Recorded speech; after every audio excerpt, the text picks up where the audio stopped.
So, hello, welcome back to another episode of the Self-Development Tactics podcast. Today we're going to go through Propaganda by Edward Bernays, which is a very interesting book and a very cool book. And I remember that I once before went through it already, and I really did not like it. I don't really remember why I didn't like it, probably because of the information being don't want to say unnecessary, but also not as good as I thought it is going to be. But I'm going to give it another shot because I do not even remember what it was about. I do not even remember what I didn't like about it. I do just have a very slight notion that I just didn't like it. So yeah, we are once again on the bestbookbits.com site. And so if you search for Propaganda by Edward Bernays, Bernays, you're probably going to find it. Since I, to a very high degree, not going to put it into the description or the show notes if you are listening to the podcast. It apparently isn't actually that short, so I hope that it is going to be nice. So why do I pick this book over some other book? Well, because I remember it being actually quite essential to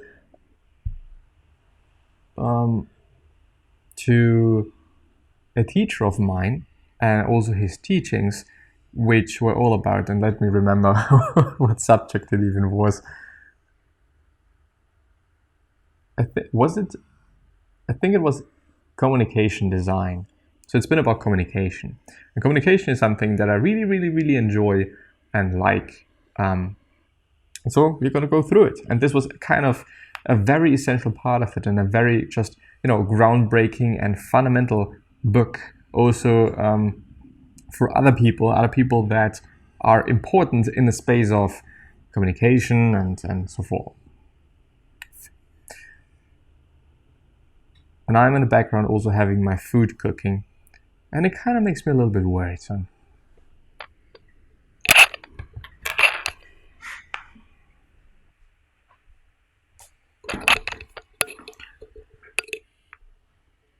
And as long as my food does not burn, everything is quite fine. So, Propaganda by Edward Bernays. A seminal and controversial figure in the history of political thought and public relations. Edward Bernays, 1891 to 1995. He got really old. Pioneered the scientific technique of shaping and manipulating public opinion, which he famously dubbed engineering of consent. During World War I, he was an integral part of the U.S. Committee of Public Information, or CPI, a powerful propaganda apparatus that was mobilized to package, advertise, and sell the war to the American people as one that would, quote-unquote, make the world safe for democracy. The CPI would become the blueprint in which marketing strategies for future wars would be based upon. Now, I remember that it was very groundbreaking for marketing as a whole thing, which is also very interesting. Not for the sake of, learning how to market a product, market a service, at least not for me, not necessarily, but the ways things are done, or the way people market things, which are always going to include very smart ways to persuade people, to make people do something that they want them to do, which is interesting for me. Bernays applied the techniques he had learned in the CPI, and incorporating some of the ideas of Walter Lippmann as well as his uncle Sigmund Freud, very interesting, became an outspoken proponent of propaganda as a tool for democratic and corporate manipulation of the population. His 1928 bombshell Propaganda lays out his eerily prescient vision for using propaganda to regiment the collective mind in a variety of areas, including government, politics, arts, science, and education. To read this book today is to frightfully comprehend what our contemporary institutions of government and business have become in regards to organized manipulation of the masses, which is very interesting. The conscious and intelligent manipulation of the organized habits and opinions of the masses is an important element in democratic society. Quote, Edward Bernays. Quick summary. Propaganda is controlling how the public SEES, a business, group, or idea. Edward Bernays sees understanding... Oh, I'm sorry. Propaganda is controlling how the public sees, which is capitalized fully. SEES, this is why I've said it in this way, a business, group, or idea. Edward Bernays says understanding propaganda will help you better understand democracy and human nature. And you'll learn to use propaganda to spread your ideas and build a professional reputation to attract more business. Yes, and this is essentially the reason why I want to go through it, to understand why it works and how it works. In 1928, when this book was written, the most people didn't understand human psychology. One man who didn't understand it was Sigmund Freud. You've probably heard his name before. Freud was the creator of modern psychology. His ideas about people's deepest motivations, fears, and desires shook the world and still echo today. And guess what? The author of this book was Sigmund Freud's nephew. I'm sure this is no coincidence. Edward Bernays took his uncle's deep understanding of human nature and made it practical. Edward Bernays is now known as the father of public relations. Public relations, or PR, is about creating understanding between the public and an idea, group, or business. Yes, I do want to correct myself. It wasn't really kind of groundbreaking for marketing per se, but rather public relations. Today we all know that large companies have a PR department. We know that politicians fight a war of propaganda every election. And today you will learn some of the hidden secrets to creating both effective propaganda and also public relations, since they are very heavily correlated. So at first, what is propaganda? When you hear the word propaganda, what do you think of? I actually think about something rather negative, think about war, making people do something that is actually not good.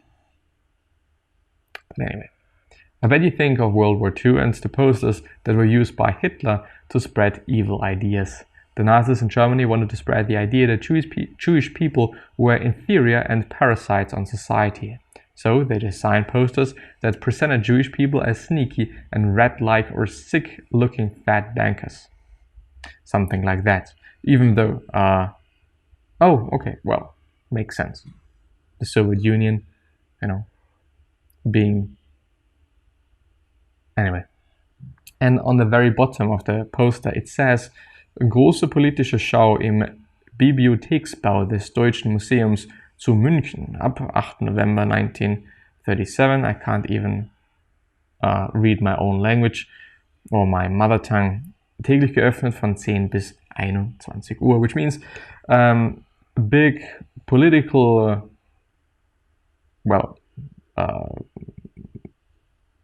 events in a library building of the German Museum in Munich from the 8th of November 1937, daily opened from 10 to 21 p.m. On the other hand, other posters showed an ideal person in the eyes of the Nazis, someone with blue hair, blue eyes, vibrant, strong, and healthy. This is what Hitler called the Aryans, or Ariel, or the master race. It's ironic that Hitler himself did not measure up to this perfect image, seeing as he had black hair and brown eyes. But it wasn't just the Nazis who used propaganda. The communists in Russia and fascists, anyway, in Italy were using it too. And across the sea, American posters were also being painted. These posters sparked patriotic emotions inside American hearts and stirred hatred of the enemy. They painted images of good versus evil with America versus good. With America as good. For example, this poster shows an American eagle attacking a snake, which represents Japan. We'll talk more about why this is effective propaganda in a moment. Actually, very well done poster, if I can say that. Savage scrap to blast the Jap. By the way, also a very common thing to do, like having rhymes and stuff in your texts.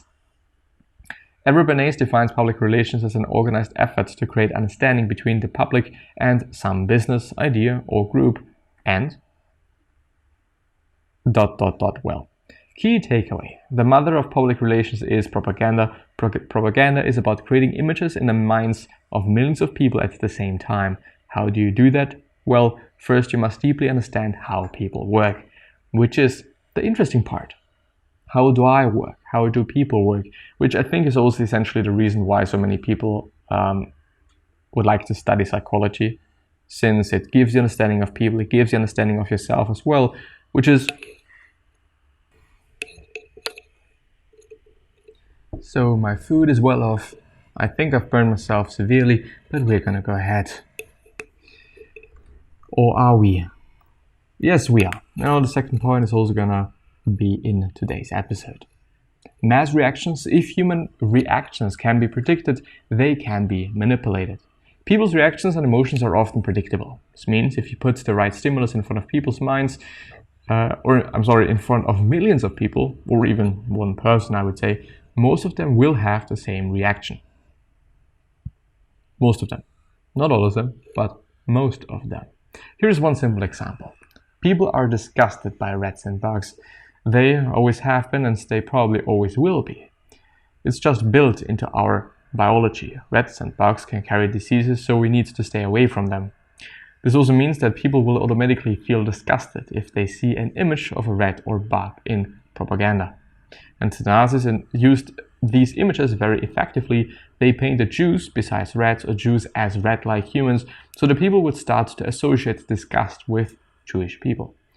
In his speeches, when Hitler was talking about Jewish people, he always used words related to bugs, pests, and parasites to describe them, something that crawls over your skin and infects you from the inside. Another example, people naturally hate snakes. We are afraid of them and want to get rid of them. That is why snakes are used so often to represent the enemy. In the Bible, the ultimate enemy, Satan, shows up as a snake. That is no accident. The lesson from all this is clear. And by the way, this is also one of the reasons why I do really like theological writings, whether it is the Bible or something else, but dissecting it and understanding the meaning behind everything is very, very interesting, and it can show really a lot of things. And period. Yeah, very cool, very, very, very, very amazing and cool, and I like it and I appreciate it. Key takeaway. If you want to produce a mass reaction in people's minds, then you must take advantage of their existing emotional habits and mental cliches. If you want people to see someone as powerful, strong, and visionary, then use a symbol people already associate with those qualities, like an eagle or a lion. Probably also a good reason to use these things as a logo or something. Well, also in terms of colors. Guess what? Tech companies are silver, maybe. Like all these, in general, all these associations that we are already having in our mind as human beings, they can be used for your advantage. So I've actually, I think, burned myself. But not with the water per se or with what I'm cooking per se, but with the steam, which is very hot. I think apparently it is even hotter than just water itself when it is boiling, kind of. Might also be wrong in that. Anyway, yes. The invisible government. Democracy is a strange new invention. Think about it. Anybody and everybody can decide how to manage the country. Doesn't it seem strange that millions of people who have never opened an economics book will decide how to manage the economy? The fact is, every country is a machine that is too complicated for the average person to understand. The average person simply doesn't have time to study economic, political, and ethical issues in depth.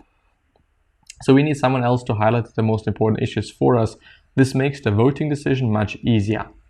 Edward Bernays calls the people who bring issues to the public attention the invisible government. We have voluntarily agreed to let an invisible government shift the data and high-spots the outstanding issues so that our field of choice shall be narrowed to practical proportions. Here's another quote. The conscious and intelligent manipulation of the organized habits and opinions of the masses is an important element in democratic society. Those who manipulate this unseen mechanism of society constitute an invisible government, which is the true ruling power of our country.